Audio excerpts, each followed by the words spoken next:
The Church of Jesus Christ of Latter-day Saints, often referred to as the Mormon Church, established a helpline. Its purpose was to assist local leaders, typically bishops, in handling difficult situations, including sexual abuse. The helpline was presented as a tool for protection and guidance. Bishops could call a dedicated number for counsel rooted in church doctrine. It was intended to be a beacon, guiding leaders through murky waters. However, the helpline's function came under scrutiny. Questions rose about who it truly served to protect. Was it the vulnerable or the institution itself? The promise of a lifeline started to look different under a harsher light. Allegations began to mount, painting a disturbing picture of the helpline's operations. Reports suggested a troubling pattern. The helpline was not primarily a victim support mechanism. Instead, critics argued, it functioned as a tool for the church to manage legal risk. It was accused of prioritizing the protection of the institution from liability over the immediate safety and well-being of those who had suffered abuse. A significant turning point came with a 2022 investigation by the Associated Press.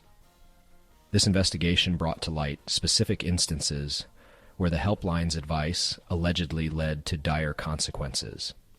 It detailed how church leaders, after consulting the helpline, were sometimes advised in ways that appeared to shield abusers and obstruct justice.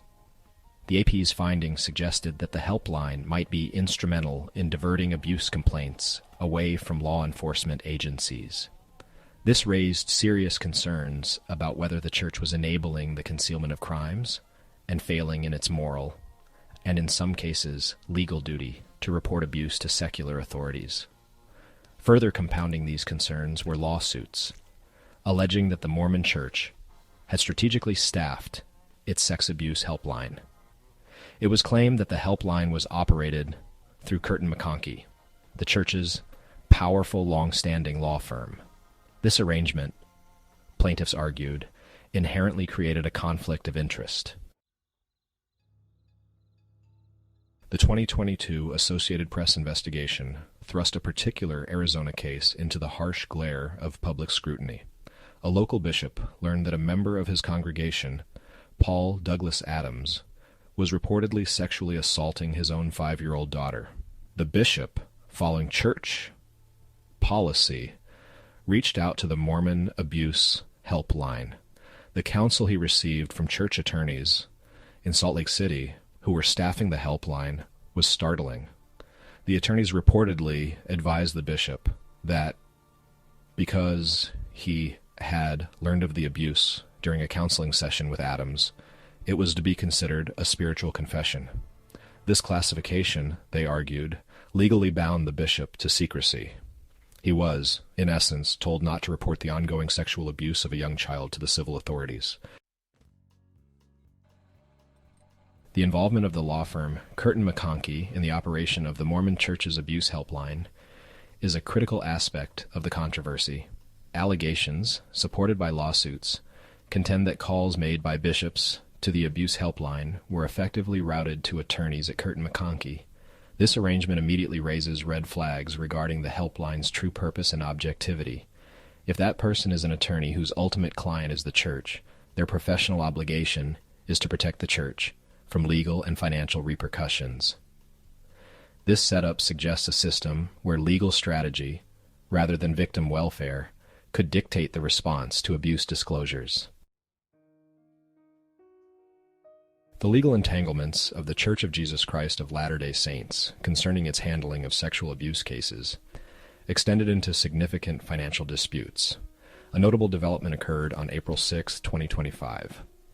On this date, the Utah District Court delivered a ruling that went against the church in a lawsuit it had initiated.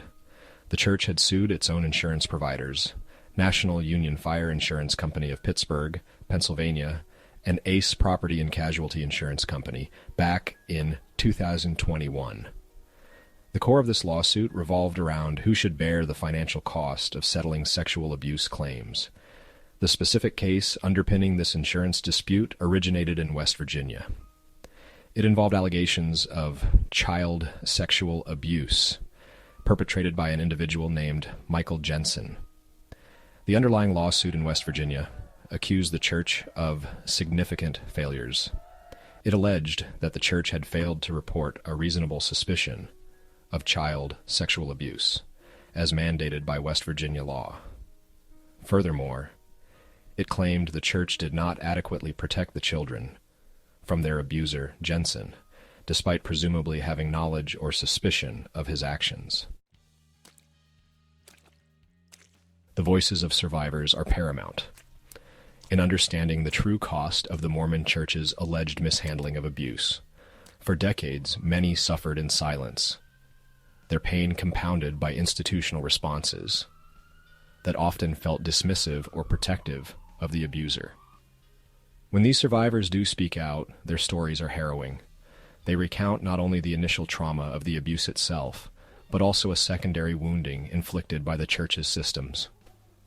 They describe seeking help from leaders they trusted, only to be met with advice that prioritized secrecy, institutional reputation, or an abuser's repentance over their own safety and healing. Advocates working alongside these survivors echo their frustrations.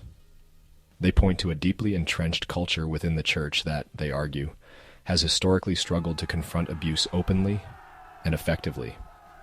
The Helpline scandal, for many, is not an isolated issue, but a symptom of this larger, systemic problem. Survivors often express a profound sense of betrayal. They were taught to revere and obey church leaders, to see the church as a divine institution. Experts in institutional abuse observe patterns. They see common tactics employed by large organizations when confronted with scandals, particularly those involving sexual abuse. Mitchell Garabedian, an attorney renowned for representing victims of clergy abuse, has noted that institutions often prioritize their public appearance and the continued flow of monetary donations over the fundamental duty of child protection.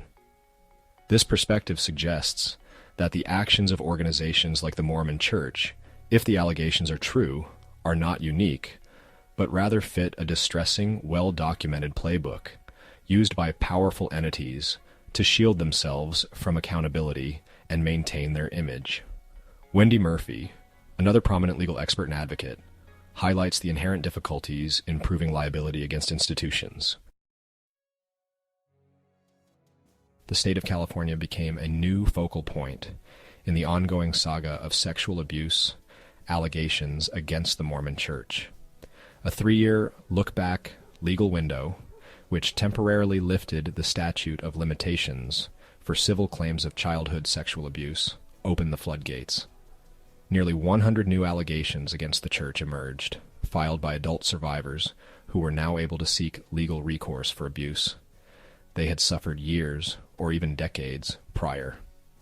These lawsuits, many filed by a Beverly Hills law firm, painted a grim picture of abuse allegedly perpetrated by Mormon leaders and lay members across the state.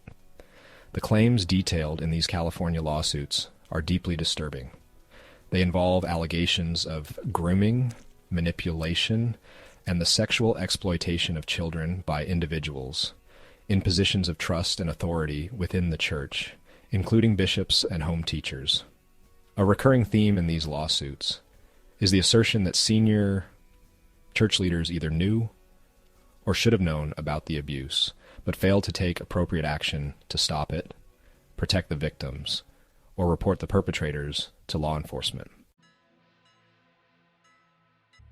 The Mormon Church has official policies regarding the reporting of child abuse.